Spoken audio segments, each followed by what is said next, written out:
ये हमारा सम्मान है।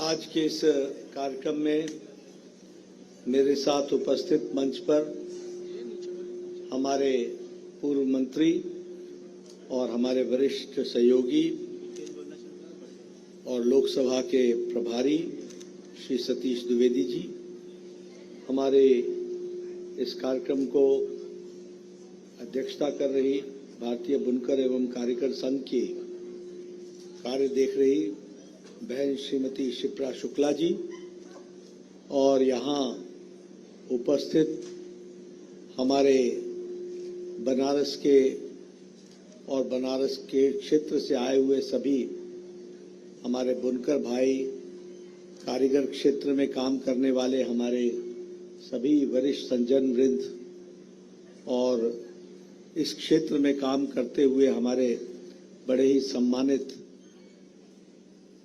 अतिथि जो उपस्थित हैं, जो पद्मश्री से भी सम्मानित हैं, ऐसे सज्जन वृंद सभी को मेरा नमस्कार।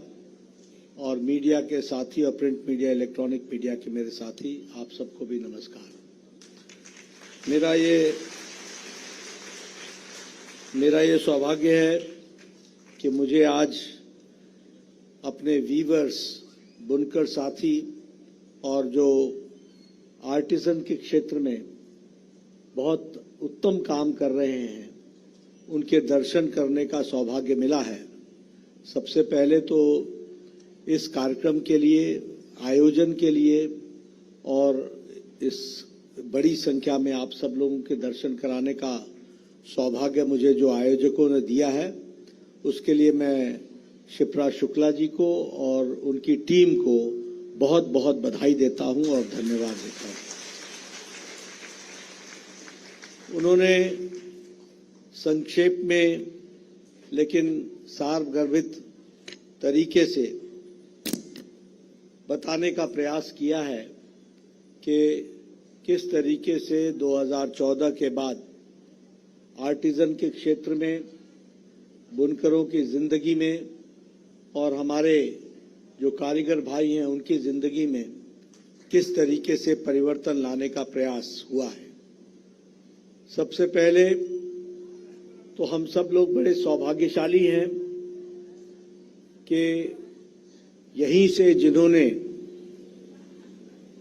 प्रतिनिधित्व किया और देश और दुनिया का नेतृत्व किया, ऐसे हमारे यशस्वी प्रधानमंत्री जो काशी से ही संबंध रखते हैं, उनके नेतृत्व में यह सफल हो पाया है। यह हम सबको ध्यान में रखने की जरूरत है। और जब मैं ये कहता हूं तो मैं ये भी बताना चाहता हूं कि 2014 के पहले देश एक उदासीन माहौल में था, एक तरीके से नकारात्मक विचार से भरा पड़ा था, उसका विश्वास खो बैठा था। वो समझ बैठा था कि कुछ भी राजनेताओं से और नेतृत्व से कुछ परिवर्तन आने वाला नहीं है, और इसीलिए वो अपना परंपरागत हुनर, परंपरागत उसकी ताकत, उस पर वो विश्वास खो बैठा था। और विश्वास खोने के कारण जो नई पीढ़ी है, उन्होंने अपने परंपरागत कार्य को एक तरीके से तिलांजलि देने का मन बना लिया था। ये भारत के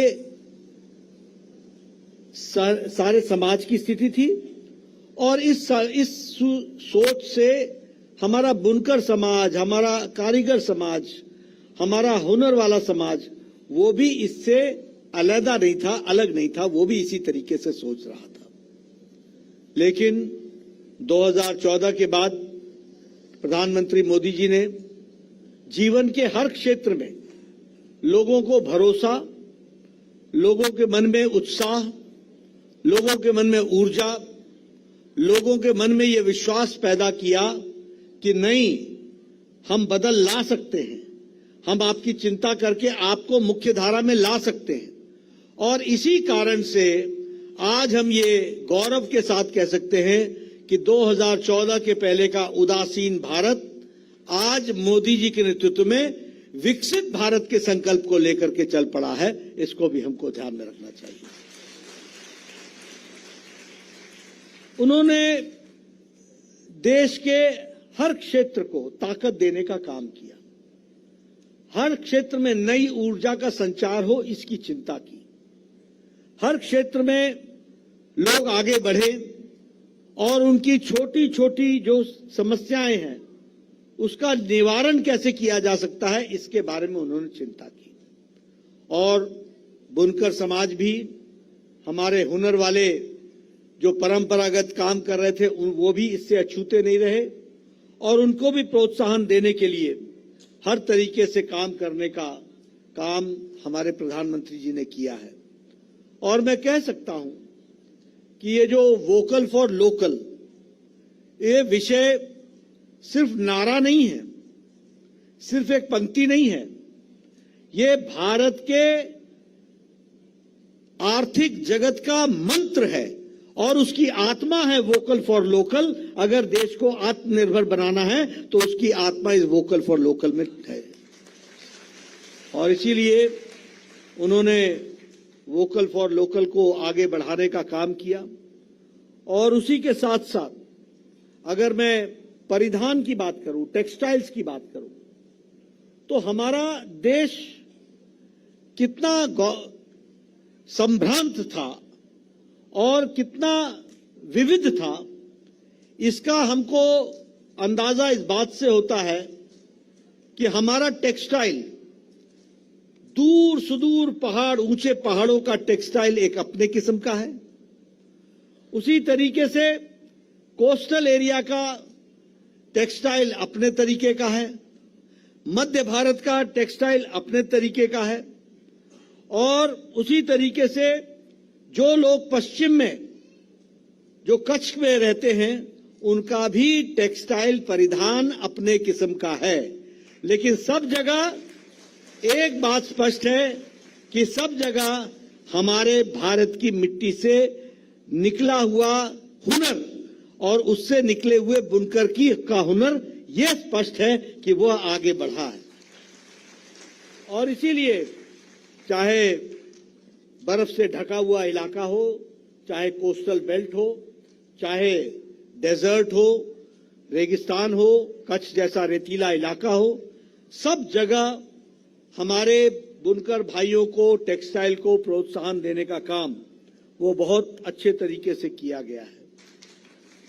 मैं यहां जब आपकी चर्चा कर रहा हूं तो मैं खादी के बारे में भी चर्चा करना चाहूंगा।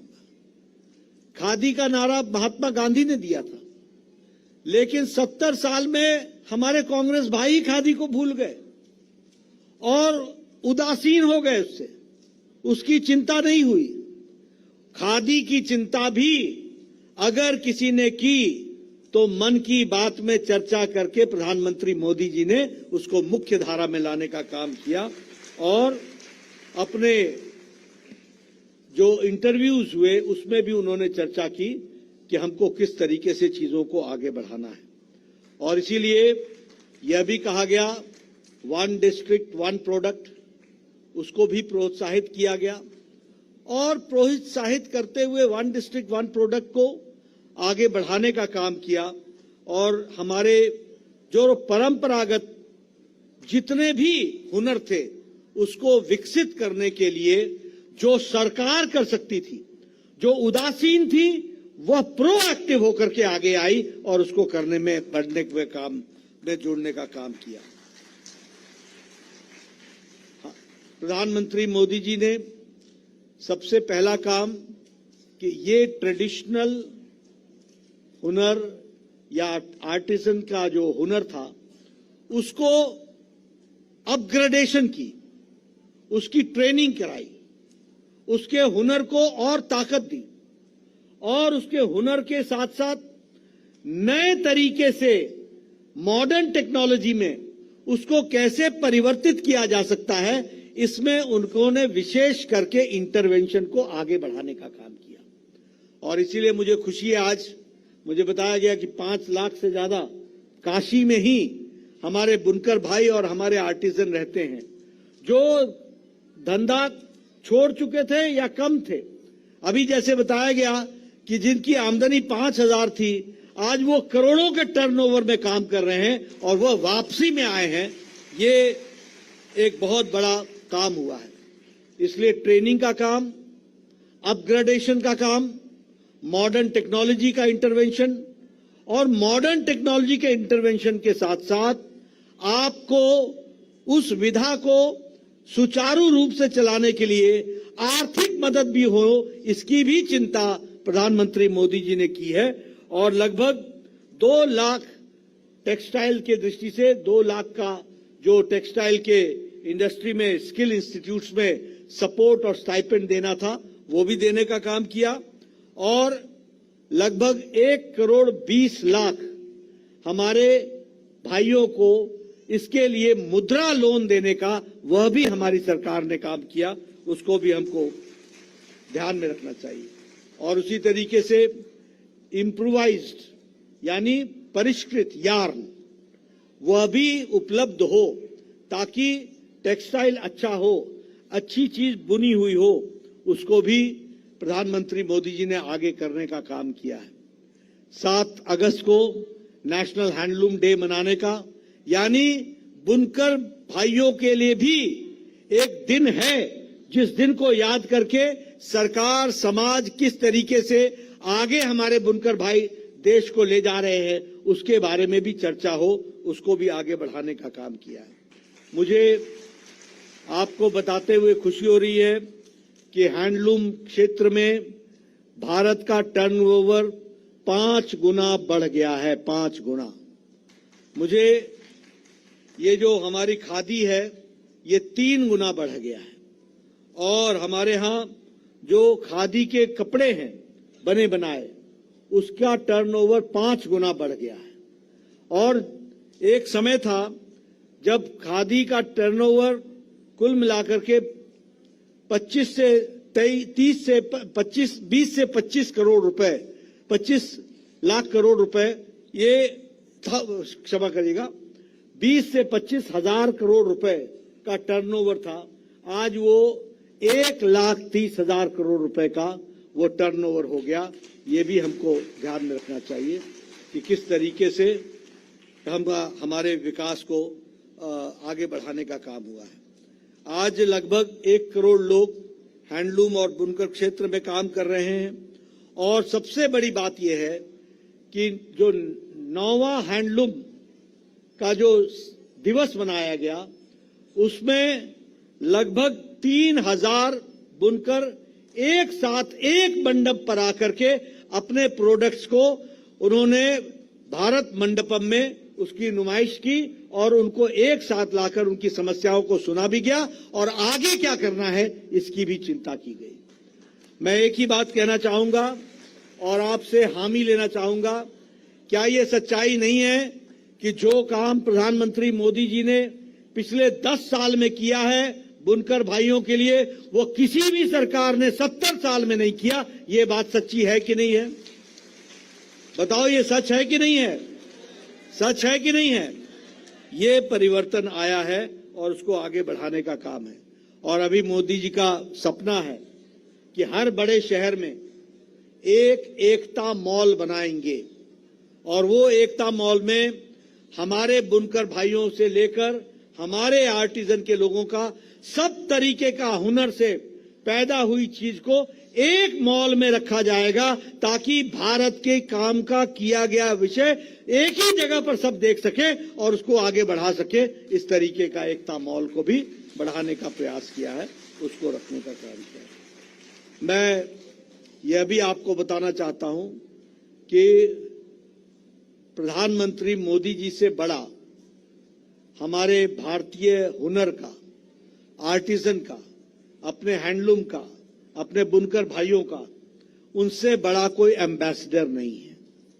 जो काम उन्होंने किया, जो हमारे शासक, हमारे बुनकरों की चीजों को पीछे रखते थे, आज मोदी जी ने दुनिया में कहीं जाते हैं, किसी भी राष्ट्रीय अध्यक्ष को कोई भी भेंट देनी होती है तो वो किसी न किसी प्रदेश का परिधान होता है और उसको आगे बढ़ाने का काम, और वह जब उनको देते हैं तो भी उनके बारे में पूरा व्याख्यान देते हैं कि ये कैसे बना है, कहां से बना है, किस तरीके से बना है, हमारे बुनकर भाइयों ने इस पे कितनी मेहनत की है, और इस तरीके से वो रखते हैं।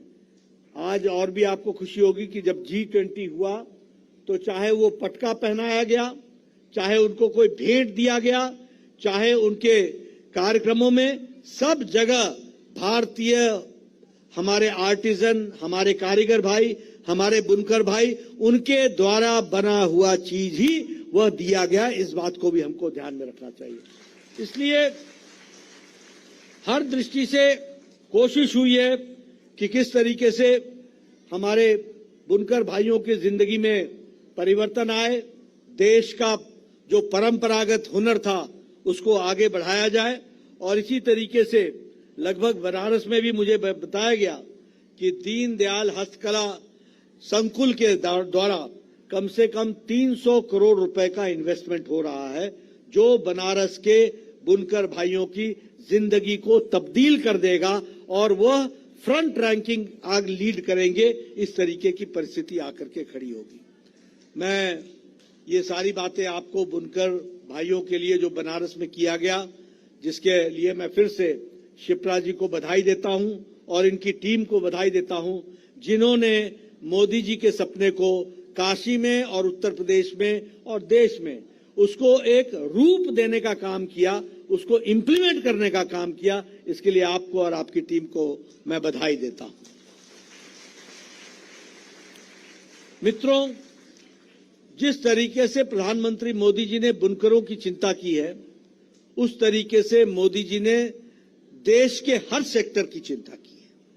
और आज जो राज्य एक समय पिछलग्गू राज्य कहलाता था, वो आज अग्रगणी राज्यों में खड़ा है।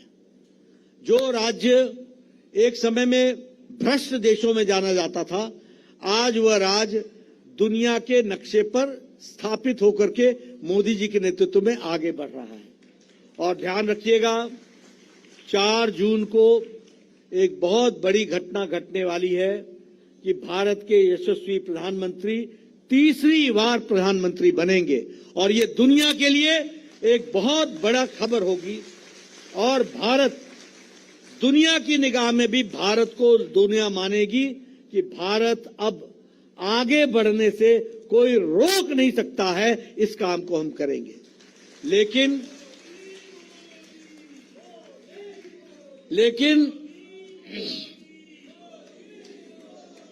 लेकिन इसकी ताकत 4 तारीख के बाद प्रधानमंत्री मोदी जी को आएगी। लेकिन 1 तारीख को यह ताकत आपके पास है। आप अपनी ताकत का ठीक से इस्तेमाल करेंगे तो 4 तारीख को दुनिया मानेगी मोदी जी के नेतृत्व में भारत आगे छलांग लगाने के लिए तैयार हो गया है, एक विकसित भारत के लिए तैयार हो गया। और इस जिम्मेवारी को आपने 1 तारीख को पूरा करना है। मैं हर एक क्षेत्र के बारे में बोल सकता हूं, लेकिन मैं दूर जाऊंगा तो आप बोलोगे पता नहीं ये कहां कहां की बातें कर रहा है। मैं आपके वाराणसी की बातें करूं। बताओ, वाराणसी की कायाकल्प हुई है कि नहीं हुई है? बदली है कि नहीं बदली है? कभी हाईवे देखा था इसके पहले? अब हाईवे से नीचे उतरते नहीं हो। कभी बाईपास देखा था? अब देखो चौड़ी चौड़ी सड़कें, लाइटें, मार्केट चकाचौंध। कभी बनारस में 5 से 6 हजार प्रतिदिन टूरिस्ट आते थे, आज 2 लाख प्रतिदिन टूरिस्ट आ रहे हैं। यह काशी का परिवर्तन है, इसको समझो। रेलवे स्टेशन चमक रहा है कि नहीं चमक रहा है? पुराने और नए रेलवे स्टेशन में अंतर आया कि नहीं आया? अभी आगे देखना, एयरपोर्ट और रेलवे स्टेशन में अंतर नहीं कर पाओगे आप। वर्ल्ड क्लास रेलवे स्टेशंस बन रहे हैं। इसलिए इंफ्रास्ट्रक्चर डेवलपमेंट हर एक दृष्टि से उसको करने का काम, और ये काशी में नहीं किया प्रधानमंत्री जी ने, ये सारे देश में किया है। 10 साल में 55,000 national highway kilometre national highway बनी है। 55,000 किलोमीटर प्रतिदिन 24 से 26 किलोमीटर बन रही है सड़क, नेशनल हाईवे। ग्रामीण सड़क लगभग 1,70,000 किलोमीटर बना है। हर गांव में पक्की सड़क पहुंचाई जा रही है, हर गांव में पक्की सड़क पहुंचाई जा रही है। विकास के नए नए आयाम लिखे जा रहे हैं। सारी दुनिया की अर्थनीति डगमगा गई है और भारत की अर्थनीति 11वें नंबर से छलांग लगा के 5वें नंबर पर आ गई। 3 तारीख को मोदी जी को, 4 तारीख को आप प्रधानमंत्री बनाएंगे, भारत तीसरे नंबर की अर्थव्यवस्था बन जाएगा। आपने ध्यान रखना। इसलिए हर दृष्टि से विकास को आगे बढ़ाने का काम हुआ है और हर दृष्टि से कोशिश हुई है कि हमारी लोगों की आर्थिक स्थिति में सुधार हो। मैं ऐसे शुभ मौके पर विपक्ष पर कटाक्ष करूं, ये अच्छा नहीं लगता, लेकिन कई बार लोग बोलते हैं बेरोजगारी हो गई, बेरोजगारी हो गई। मैं उनको एक ही बात बोलता हूं कि वो बेरोजगार जरूर हो गए, ये पक्का है, लेकिन अगर 10 लाख करोड़ रुपए रोड इंफ्रास्ट्रक्चर पर लगता है तो आखिर वह पैसा किसी ने तो कमाया है, कोई ना कोई काम तो हुआ है, विकास तो हुआ है। और जैसे जैसे अर्थव्यवस्था आज 5वें नंबर से तीसरे नंबर पर पहुंचेगी, वैसे वैसे अर्थव्यवस्था का साइज बढ़ेगा। जैसे जैसे साइज बढ़ेगा वैसे वैसे लोगों का रोजगार बढ़ेगा। जैसे जैसे रोजगार बढ़ेगा और ट्रेनिंग बढ़ेगी, हुनर बढ़ेगा, वैसे वैसे भारत का कौशल बढ़ेगा। जैसे जैसे भारत का कौशल बढ़ेगा तो भारत की मार्केट बढ़ेगी। जब भारत की मार्केट बढ़ेगी तो भारत वर्ल्ड लीडर बनने में कोई रोक नहीं सकेगा। ये भारत की ताकत बनेगी। और इसीलिए मैं ज्यादा लंबी बात आपसे नहीं करना चाहता और आपको बहुत देर से आप इंतजार कर रहे हैं। बहनों को घर भी जाना है और बहनें हमारी कहेंगी कि नेताजी आए, भाषण तो दे दिया, घर की रोटी कौन बनाएगा, वो तो हमको ही बनाना है। तो मैं आपके हुनर को भी जानता हूं। दिन में आप लोगों ने अपने आर्टिजन का काम भी किया है, लेकिन आपको घर भी चलाना है, इसलिए आपका ज्यादा समय नहीं लूंगा। लेकिन एक वायदा लेना चाहते हैं, बोलिए मोदी जी को मजबूत करेंगे ना? करेंगे ना? और कमल पर बटन दबेगा ना?